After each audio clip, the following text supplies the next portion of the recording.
আরেকটি বৃষ্টি বলে কিন্তু ধেয়ে আসছে যে আজ থেকে শুরু করে 19 তারিখ অবধি এর ব্যাপ্তি থাকবে এবং সেই হিসাবে দিনক্ষণ মিলিয়ে রাখবেন, একটু প্রস্তুতি রাখবেন। সেই প্রস্তুতি আমাদের যে কোনো অনাকাঙ্ক্ষিত পরিস্থিতি থেকে নিরাপদ রাখবার সক্ষমতা অর্জনে সহায়ক হবে।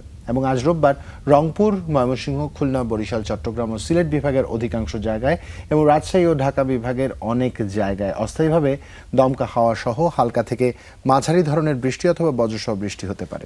সেই সঙ্গে সারা দেশের কোথাও কোথাও মাঝারি ধরনের ভারী থেকে অতি ভারী বর্ষণের সম্ভাবনা রয়েছে। এছাড়া সারা দেশে দিনের এবং রাতের তাপমাত্রা 1 থেকে 2 ডিগ্রি সেলসিয়াস হ্রাস পেতে পারে এবং রাতের তাপমাত্রা সামান্য একই পরিমাণে কমতে পারে। একটু যদি আমরা স্যাটেলাইট ইমেজের দিকে তাকাই তাহলে খুব স্বাভাবিকভাবে দেখতে পাবো ঢাকা এবং সারা বাংলাদেশের চিত্র যদি আমরা দেখি, কলাপাড়ায় সর্বোচ্চ 30 ডিগ্রি সেলসিয়াস তাপমাত্রা থাকবার সম্ভাবনা রয়েছে। এছাড়া মোটামুটি ঢাকায় কিন্তু মোটামুটি 26 ডিগ্রি সেলসিয়াস থেকে 25 ডিগ্রি সেলসিয়াস তাপমাত্রা থাকবে এবং সারা দেশের আকাশ আজ মেঘাচ্ছন্ন থাকবে। আমরা যদি সিলেটের দিকে চিন্তা করি, বাংলাদেশের উত্তর পূর্বাংশের দিকে চিন্তা করি, ঘন কালো মেঘের স্পষ্ট উপস্থিতি আমরা দেখতে পাচ্ছি।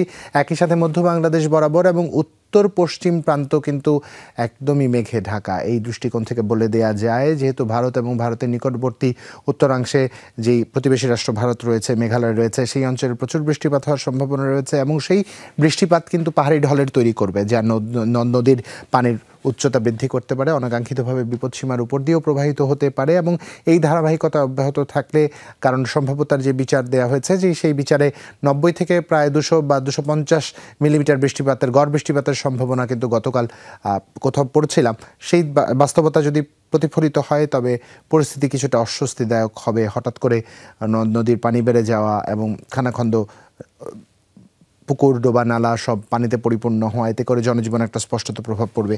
আমরা যদি একটু বায়ুপ্রবাহের দিকে দৃষ্টি রাখি তাহলে খুব সহজভাবেই আমরা যে বিষয়টি আমরা উপলব্ধি করতে পারবো যে বাংলাদেশে এই মুহূর্তে বায়ুপ্রবাহ দক্ষিণ পূর্ব প্রান্ত হয়ে মধ্য বাংলাদেশ হয়ে উত্তর পশ্চিম দিকে প্রবাহিত হচ্ছে এবং তাপমাত্রার যেই প্রবাহ আমরা দেখছি, তাপমাত্রার প্রবাহ থেকে যেটা বলছিলাম, ঢাকায় 25 ডিগ্রি সেলসিয়াস, কলাপাড়ায় সর্বোচ্চ 30 ডিগ্রি সেলসিয়াস, খুলনার দিকে 29 ডিগ্রি সেলসিয়াস, রংপুরে 26 ডিগ্রি সেলসিয়াস এবং মেহেরপুরে 28 ডিগ্রি সেলসিয়াস তাপমাত্রা অনুভূত। তাপমাত্রার ক্ষেত্রে তার 2-1 ডিগ্রি সেলসিয়াস বেশি তাপমাত্রা হিসেবে অনুভূত হবে। ময়মনসিংহ ঢাকার কাছাকাছি প্রায় 25-26 ডিগ্রি সেলসিয়াস এবং সেই সাথে টেকনাফে 26 ডিগ্রি সেলসিয়াস তাপমাত্রা থাকবার সম্ভাবনা রয়েছে।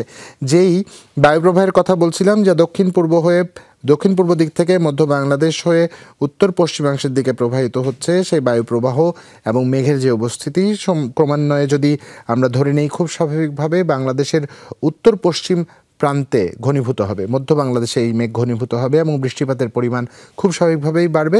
ঢাকায় বৃষ্টিপাত অপেক্ষাকৃত কম হলেও আজ দিনের কোনো একটা সময়ে মুষলধারে বৃষ্টিপাতের উপস্থিতি আমরা স্পষ্টত পরিলক্ষিত করতে পারি এবং সেই সাথে পানি জমে যাওয়ার যে বিষয়টি, সেই বিষয়টি মাথায় রাখবেন এবং সপ্তাহের যেহেতু প্রথম কর্মদিবস, এই প্রস্তুতি মাথায় নিয়ে বাড়ি থেকে বেরোবেন, তাতে করে আপনার জীবন, আপনাদের যাতায়াত স্বাচ্ছন্দ্যপূর্ণ হবে।